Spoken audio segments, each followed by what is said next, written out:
এটা হলো 4th April অর্থাৎ শনিবারের ভিডিওটা পোস্ট করতে আমার অনেকটাই লেট হয়ে গেল। আসলে ওই যে আগের ভিডিওতে বলেছিলাম না, আমার হাজব্যান্ডের টেস্টের জন্য আমি সত্যি একটু টেনশনে ছিলাম। তো সেই জন্য ভিডিওগুলো এডিটও করা হয়নি আর পোস্টও করা হয়নি। এটা ছিল বারুইপুরে ওয়েলকিন স্কুলের ওইখানে যে বাবা পঞ্চাননের মন্দির আছে না, সেখানকার পুজোর ভিডিও। এই প্রথমবার আমি এই বাবার মন্দিরের পুজোতে গেলাম। অনেকবারই ফেসবুকে দেখেছি বা লোকের মুখে শুনেছি, কিন্তু কোনো দিন বাবাকে দেখার বা বাবার কাছে পুজো দেওয়ার সৌভাগ্য আমার হয়ে ওঠেনি। এই প্রথমবার আমি বাবার কাছে গিয়েছিলাম পুজো দিতে। আমার শ্বশুরবাড়ির সবাই মিলে একসাথে আমরা গিয়েছিলাম। বাবাকে দেখুন কি সুন্দর দেখতে লাগছে না? এই প্রথমবার বাবাকে দেখে আমার সত্যিই খুব ভালো লাগলো। বাবার মন্দিরের ঠিক পাশে এই যে পুকুরটা, এই পুকুর থেকেই কিন্তু মা শিবানীকে পাওয়া গিয়েছিল। ঠিক এই পুকুরের পাশেই কিন্তু বাবার মন্দির। আমি এই প্রথমবার কিন্তু এই পুকুর বলুন আর বাবার মন্দির বলুন দেখলাম। আমার তো দেখে খুবই ভালো লাগছিল।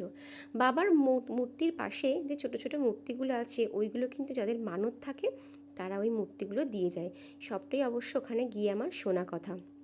তো যাই হোক, ওখানে প্রথমেই পুজো দিয়ে ধূপবাতি আমরা জেলে নিয়েছিলাম। এই যে আমাদের শাশুড়িরা ধূপবাতি দিচ্ছে, তো ওনাদের দেওয়া হয়ে যাওয়ার পর আমরাও দিয়েছি। জানি না কেন এই মন্দিরের উপরে কিন্তু মেয়েদেরকে উঠতে দিচ্ছিল না। তাই আমার ছেলেকে বললাম, তুই গিয়ে প্রণাম করি আয়। ওকে বলছিল ওখানকার পুরোহিত মশাইরা শুয়ে পড়তে, ও ভয় পাচ্ছিল বলে ও আর শোয়নি, এমনিই প্রণাম করেছে। তার পাশেই ঠিক ছিল একটি বড় বাবার মন্দির। যেহেতু শনিবার ছিল তাই সেখানেও গিয়েছিলাম। সেখানে গিয়েও ধূপবাতি শাশুড়িরা জ্বেলেছে, আমরাও জ্বেলেছি। তো সেই শনিবারটা কিন্তু আমাদের কাছে খুব ভালো কেটেছিল। মানে হয়তো একটু গরম হচ্ছিল, কিন্তু দুই বাবার দর্শন পেয়ে সত্যিই খুব ভালো লাগছিল। বাবারাই কিন্তু স্বরূপকে সুস্থ করে তুলেছে। বাবাদের আশীর্বাদে কিন্তু স্বরূপ রিপোর্টটা ভালো এসেছে। আর এদেরকে দেখুন, এদের তো দুষ্টুমি শেষ নেই, দুটো হাতে সন্দেশ দিয়েছে, এরা খেয়ে যাচ্ছে। বড় বাবার কাছ থেকে ধূপবাতি জেলে এসে আবারও পঞ্চাননতলায় চলে এসেছিলাম। সেখানে ঢাক বাজছিল, এতটাই গরম হচ্ছিল যে আমরা বাচ্চাদেরকে নিয়ে একটু কুলপি আইসক্রিম খেয়েছিলাম। খুব ঠান্ডাও ছিল। যাই হোক, বাচ্চাগুলো ঠান্ডা লাগেনি, এটাই আমাদের কপাল। তো এখানে দেখুন অনেকের কিন্তু মানত থাকে, সেই মানত অনুযায়ী কিন্তু দেখুন ঝুড়ি ঝুড়ি বস্তা বস্তা সবাই বাতাসা দিয়েছে। আমি এগুলো জানতাম না, জানলে আমিও একটু বাতাসা নিয়ে যেতাম। তো এখানের পুজো কিন্তু খুব ভালো লেগেছে, কিন্তু সবটা আমরা থাকতে পারিনি, কারণ অতিরিক্ত খুব গরম হচ্ছিল। তো গরমের জন্য আমার বাচ্চা দুটোকে নিয়ে আমরা চলে এসেছিলাম। এই যে দেখুন আমাদের শাশুড়িদের কাণ্ড দেখুন, ওনারা কিন্তু চা প্লাস দুধও নিয়ে গেছে, দুধ চা খাবে বলে।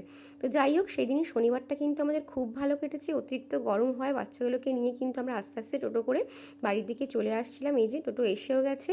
বাবাকে শেষবারের মতো একবার দেখে নিলাম। পরের বছর আবারও বাবার কাছে যাওয়ার ইচ্ছা রইল। বাবা যেন সবাইকে ভালো রাখে, সুস্থ রাখে। এই যে টোটো করে আমরা বাড়িও চলে এসেছি।